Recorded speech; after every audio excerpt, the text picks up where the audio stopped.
우리는 이스터라는 단어를 안 하지요. 왜요? 왜 안 합니까? 이스터는 이방 여신의 이름이기 때문에 안 부릅니다. 아니, 이방 여신의 이름을 부르면서 해피하다니 무슨 소리예요? 그래서 안 하는 거예요. 다시 한번 해피 레저렉션 시작. 해피 레저렉션 데이. 예, 감사합니다. 한 자매님이 저에게 연락이 왔어요. 목사님, 좀 만나 뵙고 상담을 원한다고. 그래서 교회에 와서 만나서 여러 가지 이야기들을 하면서 상담을 하게 되었습니다. 근데 그분은 교회를 오랫동안 다녔었던 분이고 또 이곳에 와서도 신앙생활을 하는 그런 분이었습니다. 그런데 처음부터 이야기를 하는데 계속해서 눈물을 흘리면서 울면서 얘기를 하는 거예요. 남편하고의 관계, 힘든 어려운 점부터 시작해서 그리고 여러 가지 자기 스스로 당하는 괴로움과 아픔들에 대해서 이야기를 쭉 하면서 눈 붙일 틈 없이 계속 울면서 눈에서 눈물이 흘러가는 걸 닦아가면서 계속 저에게 이야기를 하시는 것이었습니다. 남편 문제만이 아니고 자기가 한국에서 이제 이민 와서 야탈란타라고 하는 곳에 왔는데 적응도 힘들고 여러 가지 자기의 삶에 비춰지는 모습들이 약하고 힘들고 하는 것들 때문에 괴로움이 있고 우울증이 있는 거예요. 그래서 남편과의 그런 문제가 터지면서 그런 아픔과 괴로움 또 슬픔 더 나아가서는 우울한 그런 것까지 한꺼번에 몰려서 폭발을 한 거예요. 그래서 울시면서 계속 이야기를 하시는 겁니다. 저는 그 여자분하고 이야기를 하면서 무엇을 봤냐면 사망이라고 하는 것을 봤어요. 비록 지금 살아서 그분이 울면서 이야기를 하고 있지만 살아있기는 하지만 이 사람은 죽은 사람과 같다.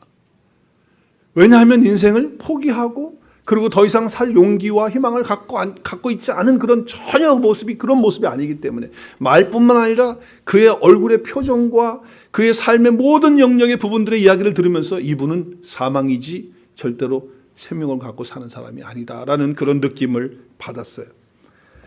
비록 육체적으로는 살아있지만 그 삶이 죽은 거예요. 사망한 거예요. 사망. 그래서 저한테 그러는 거예요. 목사님, 기도를 좀 해달라는 거예요. 또 목사님의 기도는 파워가 있으니까 목사님이 기도를 좀 해달라는 거예요. 근데 저는 기도를 해달라는 부탁을 받고 기도 안 할 수 없잖아요. 그래서 기도하겠습니다. 제가 오늘도 기도하고 앞으로도 기억날 때마다 내가 기도하겠다고 약속을 하면서 기도를 시작하는데 제 마음속에 이런 생각이 드는 거예요. 이 사람은 안 되겠다. 이거 죽은 사람과 같은 사람인데 내가 기도한다고 이게 될까? 하는 이런 목사가 이렇게 믿음 없는 거예요. 그래서 기도를 하면서 시작을 했는데 마음속에 그것에 대한 생각이 왔다 갔다 하면서 기도가 되는 거예요. 그 순간 하나님께서 저에게 말씀해 주시는 거예요. 야, 넌 목사인데 너 예수님 믿는다고 하고 나 믿는다고 하는데 너 어떻게 그런 식으로 기도할 수 있냐고. 그 생각이 지나가면서 마음속에 기도하면서 회개가 나오는 거야. 하나님, 저 용서해 주세요. 제가 정말 믿음으로 하나님 바라보면서 기도하지 못하는 이런 목사의 마음을 주님 아셨네요. 용서해 주세요. 회개합니다. 그러면서 계속해서 그 자매님을 위해서 기도해 주고 있는데 성령님께서 제 마음속에요.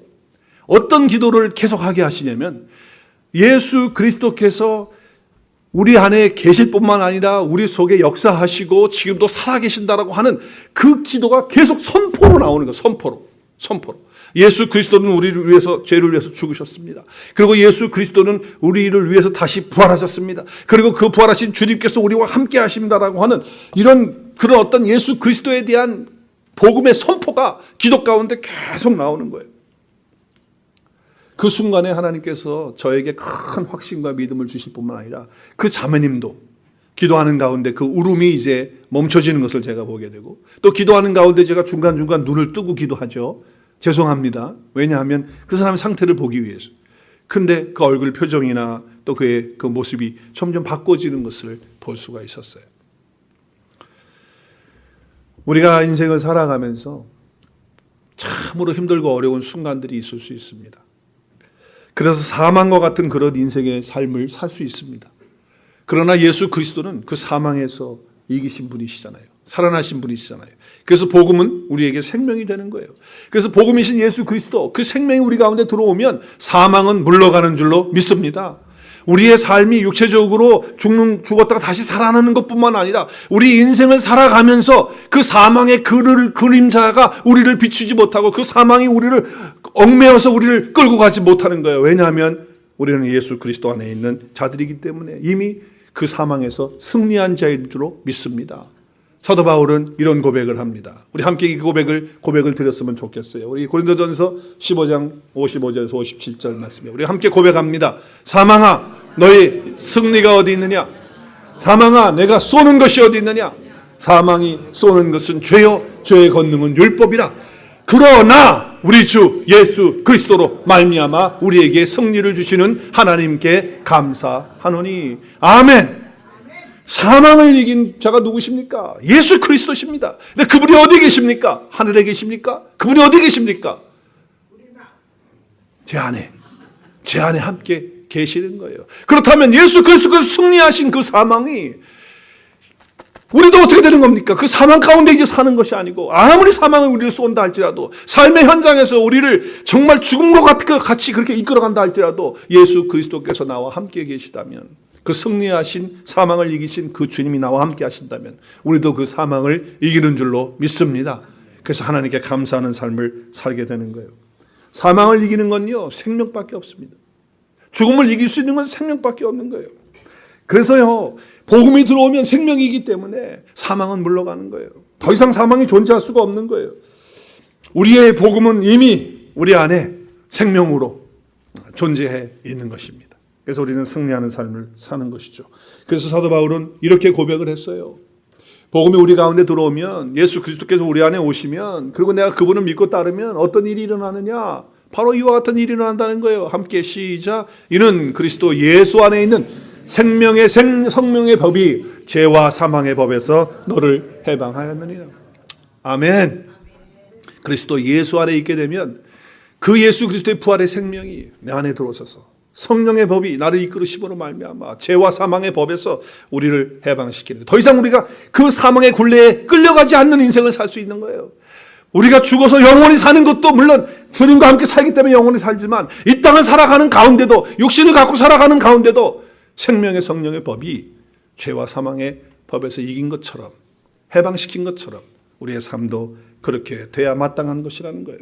여러분, 어떤 종류의 죄의 사망의 법이 우리 가운데 있다 할지라도, 그것이 우리를 갖다가 붙잡고 우리를 끌고 가려고 한다 할지라도, 예수 그리스도께서 나의 구주가 되시고, 예수 그리스도께서 나의 하나님이 되시고, 그분이 내 안에 함께 계신다고 한다면, 그리고 그 부활하신 주님의 역사가 나의 것이 되었다고 한다면, 우리는 반드시 승리하는 자, 해방하는 자, 그리고 능력 있는 자로 주 앞에 설 수 있는 것입니다.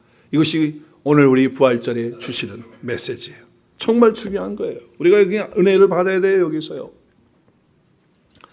사망을 이긴 이 부활의 신앙은 얼마나 감동스럽고 아름다운 것인지 모릅니다. 근데 오늘 우리가 읽은 이 본문의 말씀도 그 예수 그리스도께서 부활하신 그 부활의 사건을 통해서 우리에게 주시는 엄청난 놀라운 축복의 메시지가 오늘 말씀 가운데 들어있는 것입니다. 자, 오늘 말씀에 보면 예수님께서 우리 자리에서 죽으시고, 그리고 이제 어떻게 됩니까? 무덤에 장사 지내게 되십니다. 그런데 그 가운데서 살아나시죠. 그래서 승리하시는 역사를 보게 되는 것입니다. 우리 신앙의 사람들은요, 반드시 이겨야 됩니다. 왜냐하면 우리는 생명 가운데 있기 때문에 그런 거예요. 무슨 부활의 그 이야기가 그냥 스토리가 아니에요. 그냥 부활의 사건이 그냥 사건이 아닙니다. 이것은 나의 것이 되어진 것이고, 그리고 이제 그것을 통해서 사망을 이기는 그런 삶을 살 때 진짜 신앙이 되는 것이죠. 그렇지 않으면 그것은 다 신념에 불과한 것이고 우리의 의지에 불과한 것밖에 안 되는 거예요. 이건 신앙이라고 할 수가 없는 것입니다. 자, 예수님께서 십자가에 못 박혀 죽으시고 이제 무덤에 장사되었는데, 안식 후 첫날에 새벽에, 안식 후 첫날은 언제입니까? 안식일이 언제죠? 토요일이니까 첫날은 무슨 요일이에요? 주일입니다. 주일 새벽에 여자들이 예수님이 이제 무덤에 장사 지냈는데 이제 우리가 준비해가지고 그 시신에다가 향품을 좀 발라드리고 싶은 거예요. 왜? 고귀한 분, 아름다운 분에게는 그런 향품을 바르는 그런 것이 있었거든요. 그래서 자기들도 그걸 하고 싶은 거예요. 그래서 무덤에 갔더니 어떻게 됐어요? 그 무거운 돌들, 군인들이 몇 사람이 붙어서 굴려도 힘든 그 돌이 굴려져 있는 거예요. 옮겨져 있는 거예요. 깜짝 놀랐죠? 이게 무슨 일인가? 그리고 들어가서 보니까 예수님의 시신이, 그 시체가 보이지 않는 거예요.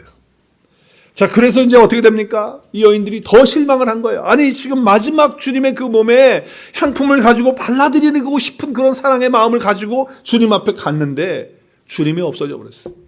누가 훔쳐간 거예요, 시체를. 누가 가지고 가버린 거예요. 그래서 여인들은 더 마음에 상심이 되고 실망이 되고, 아니, 우리가 주님의 마지막 이 장례를 우리가 좀 이렇게 향품을 발라드려야 되는데, 아니, 누가 예수님의 시체를 가지고 간 거야 말이야. 그러면서 마음속에 절망 가운데 있게 되는 거예요. 낙심 가운데 있게 되는 거예요. 여러분, 신앙의 마지막이요, 이렇게 절망이 된다는 것은 신앙이 아닙니다. 어떻게 그럴 수가 있습니까? 우리의 신앙의 마지막이 절망으로 끝난다면 그게 무슨 신앙입니까? 절대 그럴 수 없는 거예요. 지금 무덤에 갔는데 예수님이 안 계셔요. 그러니까 지금 이 여인들은 실망하고 만 거예요. 절망하고 만 거예요. 아니, 신앙의 마지막이 절망입니까? 그렇지 않잖아요. 그런데 성경의 이야기는 그렇게 끝나지 않습니다. 오늘 옮겨져 있는 그 돌문을 들여다 보니까, 그 무덤 속에 들어가 보니까 시체가 없어졌는데 갑자기 누가 있냐면은, 오늘 말씀에 보니까 누가 있습니까? 찬란한 옷을 입은 두 사람이 섰는 거예요. 깜짝 놀랐죠? 이 일로 인해서 근심하는데 예수님이 안 계시니까 근심한 거예요. 향유를 발라드리고 싶은데 안 계시니까 낙심이 됐어요. 절망이 됐어요. 그래서 여기 근심할 때라고 하는 단어를 헬라어로 찾아보니까 이런 뜻이에요. 어떤 뜻이냐면 헬라어로 아포레오라고 하는 뜻인데, 그 뜻은 무슨 뜻이라고요? 빠져나갈 길이 없다. 더 이상 어떻게 나갈 길이 없다는 거예요. 그러니까 지금 예수님이 무덤에 계셔야 되는데 안 계시거든요. 향품을 못 발라드리는 거예요. 그러니까 빠져나갈 길이 없을 만큼, 더 이상 어떻게 할 수가 없을 만큼 마음속에 실망을 한 거예요. 절망을 하고 만 거예요. 예, 아폴레오와 같은 그런 사건이 일어난 거예요. 여러분, 우리의 신앙이 이럴 때가 얼마나 많은지 몰라요. 꼭 우리의 신앙이 절망으로 끝나는 것처럼 그렇게 되어질 때가 얼마나 많냐 말이죠. 여러분, 신앙이요, 객관적으로 주님이 부활하셨다? 오케이, 주님 부활하셨어요. 역사적인 사건이에요. 근데 그 사건으로 끝난다 그러면 무슨 의미가 있겠어요? 객관적인 그 사실은 사실이에요. 그러나 그 사실에 머무른다면 안 돼요. 그 객관적인 사실이 주관적인 나의 것으로 되어지지 않으면요, 아무 소용이 없는 거예요. 주님을 영접하고 주님을 받아들여야 이 일이 일어나는데, 그렇지 않으면 무슨 소용이냐 말이죠. 여러분, 예를 들어서 하나님께서 온 세상을 사랑하십니다. 그래서 우리를 구원하셨습니다. 그러면 뭐합니까? 내가 그분을 영접하지 않고 받아들이지 않으면 나에게 해당이 없는 것. 그렇잖아요. 나에게 아무 해당이 없는 거예요. 예수님 부활하셨으면 뭐예요? 사망을 이기시고 승리하셨으면 뭐예요? 믿음으로 그분을 받아들이지 못한다면, 그분을 믿음으로 받아들여나가 그분 안에 거하지 못한다고 한다면, 그건 나하고 아무 관계없는 거예요. 해당되지 못하는 것이다, 그 말이에요. 하나님께서 우리를 사랑하신다는 것, 놀라운 축복이죠. 그 하나님의 사랑하심, 그 축복하심이 우리 모두에게 다 주어져 있는데 그것을 받아들이지 못하고 영접하지 못한다고 하면 우리에게 해당이 없는 거예요. 아무 관계가 없는 거죠. 그건 신앙이 아닌 거예요. 그래서 지금 무덤 속에 계셨던 주님이 안 계신 거예요. 그런데 돌문을 굴려보니까 지금 뭐예요? 거기 시신이 없는 사실에 불구하고서 지금 마음에, 지금 여인들은 어떤 마음을 갖습니까? 아폴레오의 마음을 갖는 거예요. 정말 이 절망 가운데 빠지는 그런 삶이 된 거예요. 예수님은 지금 부활하셨는데 그 부활하신 주님이 그 여인들하고 지금 아무 관계가 없는 거예요. 해당이 안 되는 거예요. 해당이 안 돼요. 그러니까 마음속에 근심이 들어오면서 빠져나갈 수 없는 절망 가운데 들어가는 거예요. 오늘날도 많은 사람들이 부활하셨네, 예수 부활하셨네, 찬양하면 뭐하냐고 말이에요. 부활절을 지키고 뭐 우리가 부활하고 백합을 갖다 놓고 뭐 우리가 헌신하고 열심히 다 준비하면 뭐합니까? 그 부활하신 주님이 나와 관계가 없다면 해당 사항이 안 되는 거예요. 오늘 이 여인들도 똑같은 거예요. 지금 주님이 부활하셨는데 지금 빈 무덤인데 누가 주님을 가져간 거야? 우리가 그 몸에 향유를 발라드려야 되는데, 그러면서 절망하고 앉아 있는 거예요. 여기 오늘 말씀에 보면 부활의 역사가 그냥 일어난 것만이 아니고 끝난 것만이 아니고, 이제 이것이 내 속에 사건이 되어지는 것이 얼마나 중요한지 몰라요. 근데 그때는 그렇게 사건이 될 메시지가 와야 돼요. 메시지가 와야지만, 말씀이 와야지만 그것이 해결되는 거예요. 자, 그래서 오늘 24장 4절 말씀 다시 한번 보면요. 이로 인해서 근심할 때에, 주님이 없는 것 때문에 근심할 때에 문득 찬란한 옷을 입은 두 사람이, 여기 지금 문득이라고 하는 이 단어가 참 중요한 단어입니다. 오늘 여기 영어 성경에는 suddenly로 이렇게 번역을 했는데, 다른 성경 번역본들을 보면, 또 다른 성경을 보면, 또 다른 성경 본문들을 보면 헬라어의 같은 단어 문득이라고 하는 것을 썼는데 다르게 번역을 하고 있습니다. 근데 여기 문득이라고 하는 단어는 참 중요한 거예요. 그래서 제가 좀 살펴봅니다. 이게 헬라어로 뭐라고요? 이두라고 하는 단어예요. 이두라고 하는 단어인데 문득인데, 이게 다른 본문의 말씀들을 보면 같은 말씀인데 같은 헬라어 이두를 쓰고 있는데 어떻게 번역했냐면 보라라고 번역을 했어요. behold로 번역했어요. 그래서 킹제임스 성경에서는요, 이거를 정확하게 번역을 했습니다. 어떻게 번역했느냐? 이것들로 인하여 그들이 매우 당황할 때 어떻게 했다고요? 보라, 빛나는 옷을 입은 두 남자가 그에게 더 섰다. 영어에 보니까 킹제임스 뭐라고 그랬죠? behold라고 분명하게 단어를 합니다. 여러분, 여기 보라라고 하는 단어는요, 나올 때마다 여러분이 잘 살펴봐야 됩니다. 너무 중요한 거예요. 보라라고 하는 것이 나왔을 때 여러분이 이거 잘 살펴봐야 돼요. 정말 그렇습니다. 그냥 넘어갈 단어가 아니라는 거예요. 참 유심히 잘 봐야 되는 그런 단어입니다. 왜냐하면요, 이 보라라고 하는 단어를 쓸 때는요, 이 이두라고 하는 단어를 쓸 때는요, 인간이 더 이상 할 수 없는 그 사건 속에서 하나님이 역사하시고 하나님이 일하시려고 할 때 쓰는 단어예요. 이두. 그러니까 이제 하나님이 일하신다, 이제 하나님이 역사하신다 라는 것을 보여주고 시작하는 말씀이 뭐라고요? 이두, 보라라고 하는 단어예요. 그래서 여러분, 우리가 예수 그리스도 안에 있으면 새로운 피조물 되잖아요. 그렇죠? 그런데 그냥 되는 게 아니에요. 하나님이 역사해 주셔야지만 되는 거예요. 그렇기 때문에 어떻게 얘기하고 있습니까? 그런 중 누구든지 그리스도 안에 있으면 새로운 피조물이라, 이전 것은 지나갔으니. 그러면서 뭐라고 그래요? 하나님이 역사를 시작하신다. 보라, 새 것이 되었다. 누가 하시는 거야? 누가? 하나님이 하신다는 거예요. 보라, 새 것이 되었다. 하나님이 새롭게 하신다 라고 하는 말씀을 하고 있는 거예요. 예수님께서 처녀의 몸을 통해서 남자를 알지 못하는 몸을 빌어서 이 땅에 육신의 모양으로 오십니다. 그렇죠? 그걸 예언했어요, 이사야가. 그러면서 뭐라고 합니까? 그러므로 주께서 친히 징조를 내게 보여주니까, 처녀가 어떻게 아이를 낳습니까? 남자는 모르는데 어떻게 아이를 낳습니까? 그런데 하나님이 하신다 라고 하는 말씀을 하기 위해서 앞에 뭐라고 씁니까? 보라, 처녀가 잉타여 아들을 낳을 것이다. 그 이름을 임마누엘 하리라. 이 보라라고 하는 이 단어를 통해서 하나님이 일하시고 하나님이 역사하시는 거예요. 지금 오늘 두 천사가, 오늘 저기 지금 찬란한 옷을 입은 그 사람이 무덤에서 나타나서 메시지를 주면서 하는 얘기가 뭡니까? 보라. 우리말에는 문득이라고 말했지만 보라. 하나님이 이제 행하시는 일을 봐라. 사람을 살리고 죽음 가운데서, 사망 가운데서 생명을 주는 것은 하나님이 하시는 것이다. 봐라. 그 말씀을 하시고 있는 거예요. 여러분, 여기 찬란한 두 천사는 우리가 잘 아는 대로 천사들입니다. 제가 여러분에게 질문해요. 지금도 천사들이 있다고 믿습니까? 아멘, 노멘. 아멘. 천사들이 있습니다. 영적인 존재입니다. 네, 천사가 있어요. 그래서 마태복음 28장에 보면 천사라고, 오늘 마가복음에서 뭐 찬란한 옷을 입은 두 사람이라고 말했는데 주의 천사라고 마태복음에서는 같은 본문을 얘기하면서 이야기하고 있어요. 그래서 천사가 분명해요. 근데 천사는 어떤 일을 합니까? 천사는 우리 믿는 사람들을 위해서, 하나님의 상속자 되는 우리들을 위해서, 하나님의 자녀들을 위해서 하나님이 어떻게 하십니까? 쓰는 그런 존재들입니다. 그래서 우리가 어려운 일을 당할 때, 어떤 급한 일을 당할 때 하나님께서 천사를 동원해서 그런 일들을 막아주시기도 해요. 그러나 정말 천사가 하는 일이 가장 많은 것이 뭐냐면 메시지를 주는 거예요. 메시지를. 우리에게 메시지를 전달해 줄 때 그것이 천사의 역할이라는 거예요. 자, 한번 히브리서 1장 14절 읽겠어요. 시작. 모든 천사들은 섬기는 영으로서 구원받을 상속자들을 위하여 섬기라고 보내심이 아니냐. 우리들을 위해서, 구원받은 상속자, 하나님의 자녀들을 위해서 섬기라고 보냄받은 존재가 뭐다? 천사들이라는 거예요.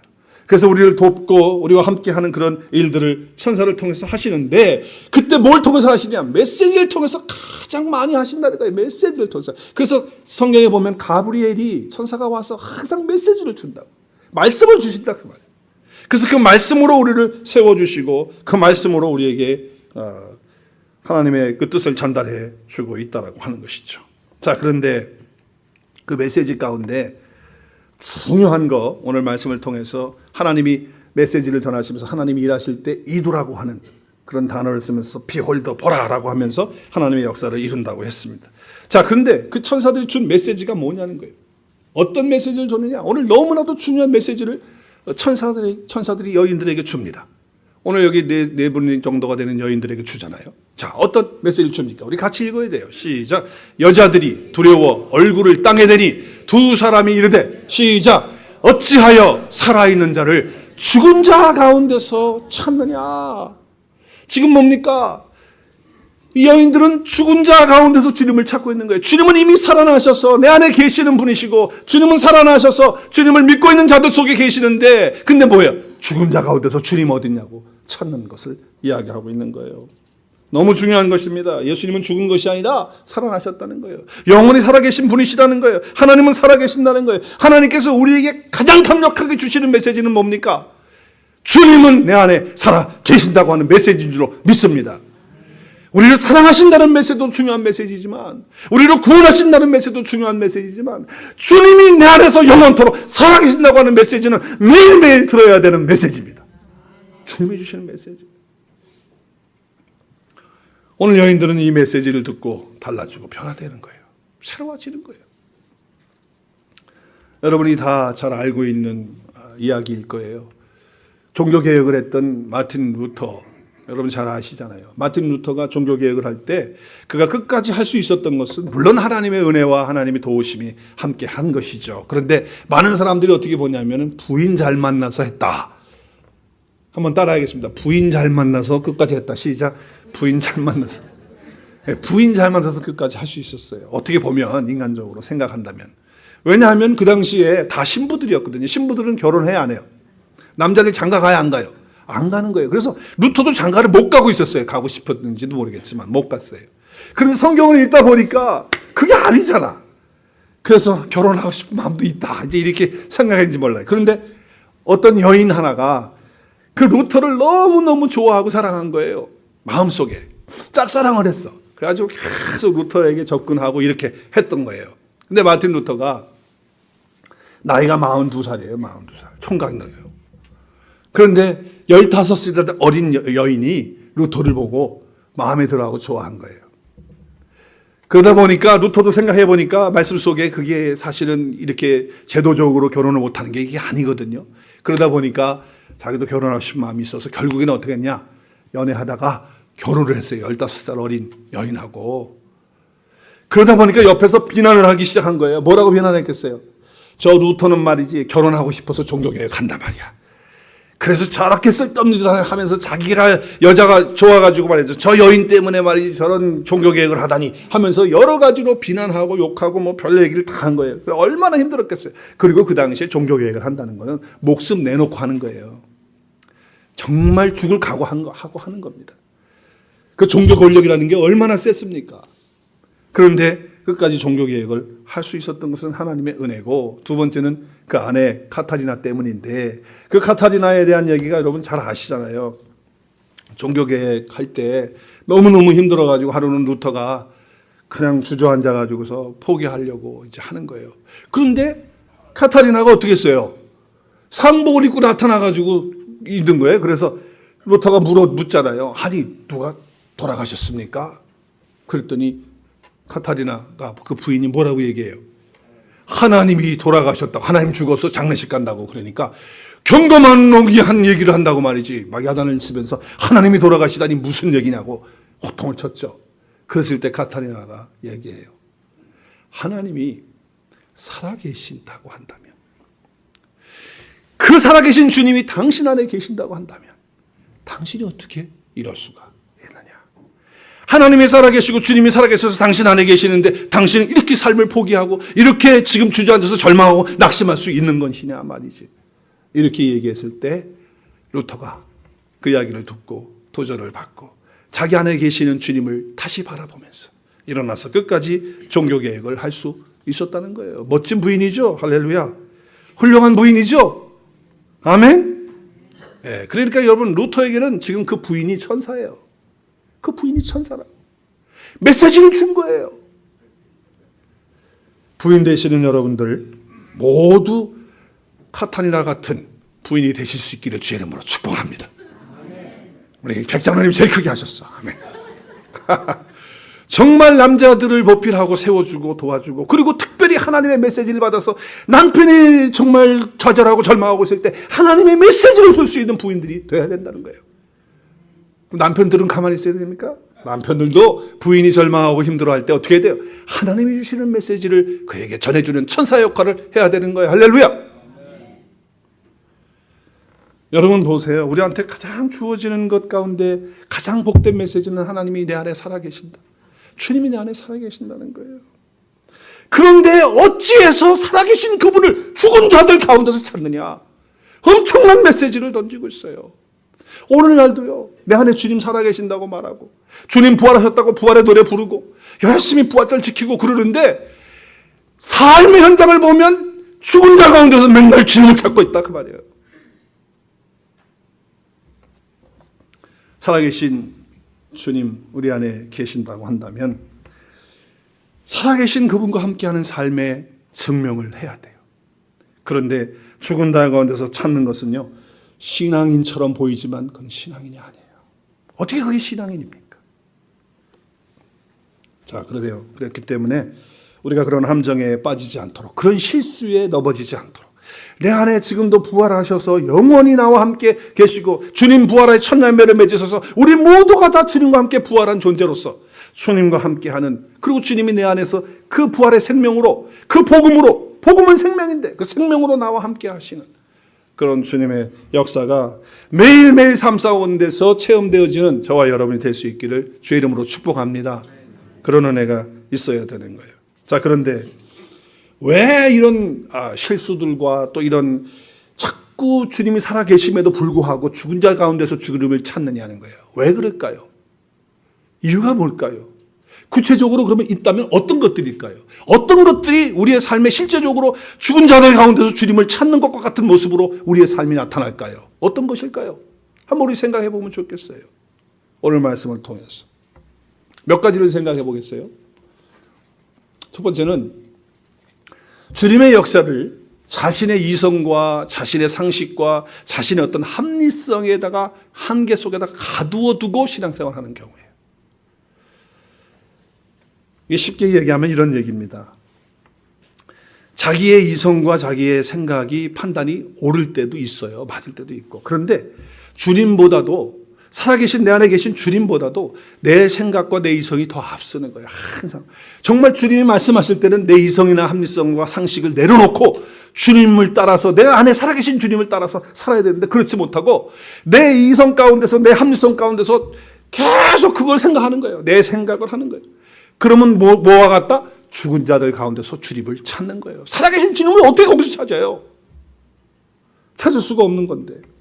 그래서 여러분 보세요. 사람이 낙심한다, 절망한다 라고 하는 것은 뭡니까? 자꾸 자기 생각 속에 빠져있기 때문에, 그 이성 속에 빠져있기 때문에 그런 거예요.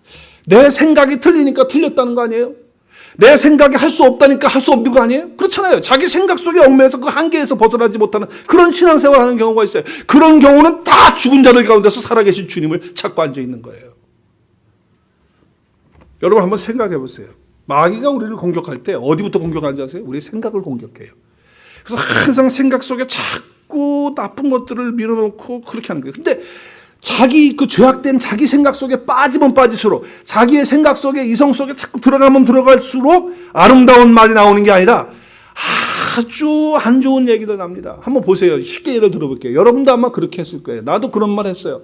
생각해보면 해볼수록 화가 난다. 여러분 그랬어요? 정말 한번 가만히 생각해보세요. 생각해보면 해볼수록 열받는다. 내 생각 갖고 자꾸 생각하고 이성 가지고 그것만 하고 앉아있으면요, 열받는 거예요. 그리고 그것만 생각하고 있으면 화가 나는 거예요. 그리고 뭐예요? 내가 생각하면 생각할수록 정말 저 인간이 괘씸해. 그게 왜냐하면 자기 생각과 이성 속에 그 한계에서 벗어나지 못하기 때문에 뭐예요? 그러니까 맨날 예수님이 내 안에 계심에도 불구하고 죽은 자들 가운데서 살아계신 주님을 찾는 것과 같은 똑같은 행동을 계속하고 있다는 거예요. 정말 사망이 우리를 더 이상 가두어 두지 못하도록 내 이성이라고 하는 것 한계가 있다는 걸 인정하세요. 내 생각이라고 하는 것 한계가 있다는 것. 내 합리성이라는 것 그거 맞을 때 있지만 그 한계가 있다는 것을 인정하고 죽은 자 가운데서 주님 찾지 말고 살아계신 주님을 만나서 주님과 함께 생명이 풍성한 가운데 신앙생활하는 저와 여러분 될 수 있기를 주의 이름으로 축복합니다. 내려놓으셔야 돼요. 생각을 내려놔야 돼요. 합리성을 내려놔야 돼요. 두 번째는요. 나의 감정과 느낌입니다. 나의 감정과 이 느낌을 벗어나지 못하고 신앙생활하는 경우가 다 뭐다? 죽은 자들 가운데서 주님을 찾는 것, 살아계신 주님을 찾는 것과 마찬가지라는 거예요. 여러분이나 저는 너무나도 감정에 충실합니다. 말씀에 충실한 게 아니라 어디에 충실하다고요? 감정에 충실합니다. 그래서 뭐예요? 화나면 예외 없이 폭발하고 힘들면 예외 없이 어떻게 합니까? 절망하고 조금만 외로우면 그냥 다 인생 끝난 것 같고 그러니까 자기 감정과 느낌에서 벗어나지 못하는 거예요. 그러면서 뭘 부르느냐? 주님을 불러. 주여 부르는데 거기 속에 들어가 있어. 그럼 다 이게 뭐예요? 죽은 자들 가운데서 살아계신 주님 찾는 거 아니고 뭐겠냐 말이에요. 저와 여러분은 주님의 역사가 우리 가운데 나타날 수 있도록 감정이나 느낌에 사로잡히는 신앙생활 하지 않을 수 있기를 바랍니다. 그러면 안 됩니다. 정말 그러면 안 돼요. 뭐와 똑같으냐면요. 감정이 이기지 못하고 그 느낌이 이기지 못하면요. 꼭 죽은 자들 가운데서 주님을 찾는 것과 똑같다고 하는 말씀을 하는 거예요. 여러분 마음 문을 딱 내가 누구를 향해 닫고 있잖아요. 그러면요. 마귀가 그때부터 좋다고 합니다. 왜냐하면 내 감정이 지금 상했거든요. 내 느낌이 상했거든요. 그래서 저 인간 내가 팍 닫아놓는 거예요. 그러면 마귀가 펄펄 뛰고 좋아합니다. 절대로 우리는 그렇게 신앙생활을 했으면 안 돼요. 하나님의 은혜와 감동으로 용서하고 사랑하는 마음으로 주님을 내 안에 계신 주님을 바라볼 때 그 감정과 느낌에서 벗어나서 신앙생활해야 한다라고 하는 것이에요. 오늘 여기 말씀에 보면 예수 그리스도를 사랑한다고 하는 이런 여인들이 정말 그 뭡니까? 향품을 귀한 걸 가지고 주님 앞에 갔어요. 근데 주님이 지금 안 계시는 거예요. 그래서 그 슬픈 감정이 계속해서 더 있는 거예요. 거기다가 뭐예요? 시신까지 없어져 버렸어요, 예수님이. 그러니까 마음속에 더 절망 가운데 들어가 있는 거예요. 그래서 그 주님을 거기서 지금 무덤에서 찾으려고 하니까 천사가 답답해서 메시지를 주는 거예요. 왜? 살아계신 그분을 죽은 자 가운데서 찾느냐고 말씀하는 거죠. 사망 가운데서 여러분 감정 가운데서 그 슬픔 가운데서 신앙생활하는 그런 자들이 되지 말아야 된다. 또 한 가지가 있다면 그 모든 상황과 세상의 흐름 속에 사로잡혀서 신앙생활하는 거예요. 하여튼 상황이 조금만 어려지면 그냥 금방 낙심을 하고 상황이 조금만 좋아지면 또 하늘을 날아갈 것처럼 막 붕붕거려서 그러니까 신앙이 뭐 환경이야 환경이 좋으면 신앙이 좋았다가 환경이 나쁘면 신앙이 하나도 없고 또 세상의 흐름 속에서 세상을 따라가는 그런 삶 속에서 정말 우리가 세상을 거슬러서 올라가야 되는데 넘지 못하는 그런 삶을 사는 거예요. 다 이게 뭐다? 죽은 자 가운데서 살아계신 주님을 찾는 것과 같은 모습이 된다라고 하는 거예요. 여러분 아무리 상황이 힘들고 어려워도 그것들을 뚫고 나갈 뿐만 아니라 예수 그리스도께서 내 안에 살아계심을 통해서 죽은 자 가운데서 주님을 찾는 것이 아니고 산 자 가운데서 주님을 찾는 역사가 있기를 주의 이름으로 축복합니다. 우리는 살아있는 자들이에요. 복음 안에서 생명 얻은 자들이에요. 또 한 가지는 뭐냐면 자신의 의지로 모든 것을 하려고 하는 거예요. 여러분 우리는 의지를 가지고 해야 됩니다. 그러나 우리의 의지는 한계가 있습니다. 왜 그래요? 약하거든요. 정말 약하거든요. 우리의 의지가 얼마나 약하냐. 여러분 저를 보실 때 제가 의지가 강한 사람 같이 보이는가요? 아니에요. 맞아요. 저는 나름대로 의지가 강하다고 막 이렇게 얘기할 수도 있고 또 여러분이 그렇게 볼 수도 있겠어요. 그러나 저 스스로 봐도 그렇고 하나님 앞에 봐도 그렇고 저는 의지가 너무 약한 사람이에요. 그래서 제 별명을요 여러분 그렇게 불러주셔도 돼요. 작심삼일 이렇게 불러줘도 돼요. 정말 의지가 약하니까. 근데 그 의지에다가 모든 것을 걸고 신앙생활을 한다면 뭐냐? 죽은 자 가운데 주님 찾는 건 뭐가 달라요? 여러분 우리는 의지를 가지고 우리가 신앙생활을 해야 돼요. 근데 한번 잘 생각해 보세요. 내가 이게 지금 내 의지를 가지고 하는 것인지 내 신앙을 가지고 하는 것인지 베드로가 정말 주님 다 버려도 나는 주님 안 버리고 끝까지 죽을 정 따라간다고 그랬어요. 그거를 베드로가 의지를 가지고 한 겁니까? 믿음을 가지고 한 겁니까? 대답이 정확하게 나오네요. 이쪽에서. 자기 의지를 가지고 한 거예요. 근데 그게 며칠이나 갔냔 말이에요. 며칠이나. 우리의 의지는요, 그렇게 한계가 있다는 거예요. 그렇게 모자라고 약하다고 하는 거예요. 그러나 그 의지 가운데 살아계신 주님이 역사하시면 내가 하지 못하는 그 의지로 하지 못하는 것들도 그 주님께서 살아계셔서 우리 속에서 역사하셔서 그 일을 해낼 줄로 믿습니다. 내가 그 죄악을 끊지 못하는 거, 내가 정말 끊어보려고 노름을 끊어보고 담배를 끊어보고 술을 끊어보고 내 의지를 가지고 하려고 했는데 작심삼일도 안 되는 거예요. 너무 힘든 거예요. 그런데 내 안에 계신 주님께서 나와 함께 하심을 통해서 역사하시면 그 모든 것에서 벗어날 수 있고 끊어지는 역사가 이루어지는 거예요. 할렐루야. 자꾸 죽은 자들 가운데서 주님 살아계신 주님 찾지 말고 이미 내 안에 살아계신 주님을 바라보면서 내 의지가 아닌 주님을 통해서 이루어지는 그런 역사가 나타날 수 있어야 된다는 거예요. 여러분, 성령이 역사하면, 우리 주님이 내 안에서 살아서 역사하시면 다른 역사가 일어날 줄로 믿습니다. 내가 의지로 못하는 것들을 하게 되는 거예요. 조금도 못할 줄도 알았는데 내가 변하는 거예요. 정말 이 일은 내가 정말 안 될 줄 아는데 되는 거예요. 정말 이건 내가 끊지 못할 것 같은데 끊어지는 거예요. 이런 역사가 살아계신 주님, 부활하신 주님이 내 안에서 역사할 때 이루어지는 거라.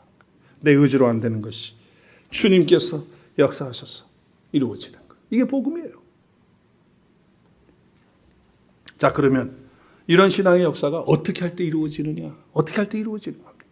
이런 복음의 역사, 이런 능력의 역사가 어떻게 하면 일어납니까? 살아계신 주님을 죽은 자 가운데서 찾지 않고 정말 주님이 내 안에 살아계신 것들을 체험하면서 역사되어지는 걸 어떻게 할 때 이루느냐? 오늘 말씀을 통해서 보게 되면요, 오늘 말씀 6절과 에서부터 9절까지, 6절에서 9절까지 말씀 우리 천천히 같이 한번 읽겠습니다. 시작. 여기 계시지 않고 살아나셨느니라. 갈릴리에 계실 때에 너희에게 어떻게 말씀하셨는지를 기억하라.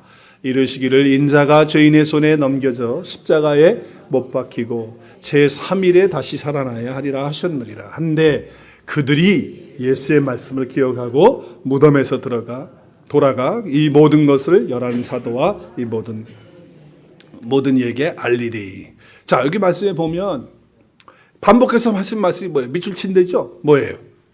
주님께서 너희들에게 가르쳐 주시고 말씀하셨던 그 말씀을 어떻게 하라? 천사가 지금 전해주는 메시지 뭐예요? 말씀을 기억하라는 거예요. 오늘 8절에도 그들이 예수의 말씀을 기억하고 주님이 우리에게 가르쳐 주시고 우리에게 주님이 말씀하신 그 말씀들을 기억하게 되는 거예요. 기억한다는 건 뭐예요? 그 말씀을 깨달은 거예요. 알게 되고 깨달을 때 이런 역사가 일어나는 거예요. 말씀이 기억나면서 깨달을 때 그들이 변화된 거 아니겠어요? 지금 여인들이 달라지잖아요. 변화되잖아요. 그 절망 가운데서, 그 허무함 가운데서 주님이 없기 때문에, 그 향품을 가지고 간 것 때문에 그걸 찾아서 하려고 하는데 없는 거예요. 그런데 절망했는데, 그 가운데 절망했는데 오늘 뭐라고 그래요? 절망하지 마라. 주님이 말씀하신 그 말씀을 기억하라는 거예요. 우리는 말씀을 통해서 말씀을 깨달을 때 이런 역사가 일어나는 거예요. 여러분, 시신을 찾아와서 오늘 향품을 바르려고 하는 그런 그 여인들의 그 고귀한 마음은 참 아름다운 거예요. 그러나 그것이 신앙이 다가 아니라는 걸 보여주고 있는 거예요. 아무리 죽은 예수님의 시체에다가 향품을 바르고 금을 바르고 갖다가 비싼 걸 다 갖다 바른들 무슨 소용이 있냔 말이에요. 주님이 죽으셨는데 무슨 의미가 있어요? 우리가 신앙생활 하면서 예수님의 시신에다가 향품 바르는 식으로 신앙생활 하지 마시기 바라요. 그 향기가 얼마나 하겠어요? 그것이 며칠이나 더 버틸 수 있겠어요? 우리는 그런 신앙생활이 아니라 예수 그리스도께서 다시 살아나셔서 죽은 자들 가운데서 주님을 찾는 것이 아니고 살아계신 그 주님을 우리가 만나고 체험하는 그런 역사를 통해서 하나님의 체험을 날마다 하며 사는 저 여러분 될 수 있기를 주의 이름으로 축복합니다. 그런 은혜가 나타나야 돼요. 신앙생활하면서 저나 여러분이 예수님의 시신에다가 향품이나 바르는 그런 신앙생활 하지 말고, 거기에 머물러 있는 신앙생활 하지 말고 정말 생명 가운데 들어가는, 복음 가운데 들어가는 그런 신앙생활이 이루어져야 된다는 거예요. 이것이 바로 부활을 믿는, 또 부활이 나와 함께 이루어진 그런 삶이라는 거예요. 근데 그것이 어떻게 통해서 이루어진다고요? 하나님의 말씀, 주님이 우리에게 말씀하신 것이 기억되고 그것이 깨달아지고 그것이 내 속에서 역사될 때 이 일이 일어나는 거예요. 여러분 말씀 묵상해야 돼요? 안 해야 돼요? 요쪽에만 조그맣게 소리 나는데 여러분 매일 말씀 읽고 묵상해야 돼요? 안 해야 돼요? 그래야지만 우리가 이런 생명의 신앙의 역사, 이 부활의 그런 복음의 역사가 내 가운데 이루어지는 거예요.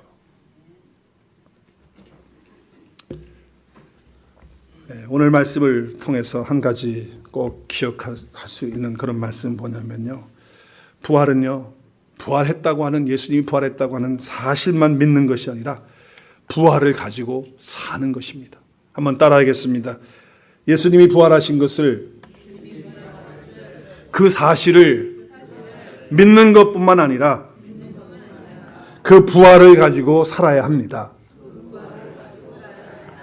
예, 여러분 부활을 믿는 거 믿어야죠. 그러나 믿는 것은요, 사는 것하고 다른 거예요. 내가 믿고 부활을 가지고 살아야 돼요. 여러분 사도 바울이요, 나는 부활을 믿는다고 말하지 않아요. 예수님의 제자들이 나 부활을 믿는다고 말하지 않아요. 뭐라고 말합니까? 부활하신 주님과 함께 산다고 말합니다. 할렐루야! 부활하신 주님과 함께 사는 거예요. 믿는 것뿐만 아니라. 그래서 여러분 초대교회 성도들은요, 부활을 증거할 때 예수님의 부활 빈 무덤이 여기 있다, 예수님이 부활했다, 무덤 봐라, 다 와 따라와, 무덤 보여줄게, 그러면서 부활 증거한 줄 아세요? 예수님이 입으셨던 세마포 여기 있다, 예수님이 여기 세마포야, 그러니까 부활하신 거 여기 옷만 있잖아, 몸은 없어, 달았어, 이걸 봐봐, 이걸 봐봐, 세마포 보면서 부활 증거한 줄 아세요? 예수님이 두건 쓰셨던 거 그거 가지고 꺼내면서 예수님이 쓰셨던 두건이야, 이걸 보면서 부활을 증거한 줄 아세요? 천만에. 그들은요, 부활하신 예수님을 믿고 그 부활하신 주님과 함께 부활을 살면서 부활하신 주님을 증거했던 것입니다. 저와 여러분도 마찬가지입니다. 우리의 삶의 현장에서 오늘 부활의 메시지를 들으면서 그냥 부활은 단순히 부활이야, 주님 부활하셨어, 할렐루야 찬양하고 끝나는 것이 아니고, 그 부활의 주님이 나와 함께 사는 매일 매 순간 그분이 나와 함께 하는 그런 은혜와 축복을 통해서 부활을 증거하는 저와 여러분 되실 수 있기를 주의 이름으로 축복합니다. 그런 은혜가 이루어져야 돼요. 매 순간마다 주님과 함께 연합해서 그 부활하신 주님이 내 안에 있다라고 하는 걸 증거. 어떻게 증거합니까? 그 부활의 기쁨이 내 안에 항상 있는 거예요. 그 감사가 있는 거예요. 그 얼굴 밝음이 있는 거예요. 아무리 피부가 까매도 밝음이 있다 그 말이에요. 능력이 있고 평안이 있고. 왜? 부활의 주님이 나와 함께 사시니까. 순간순간마다. 그래서 부활의 생명을 가지고 늘 주님과 함께 살면서 날마다 매 순간 그 주님의 임재를 경험하면서 부활을 증거하는 저와 여러분 모두가 될 수 있기를 주 예수 그리스도의 이름으로 축원합니다.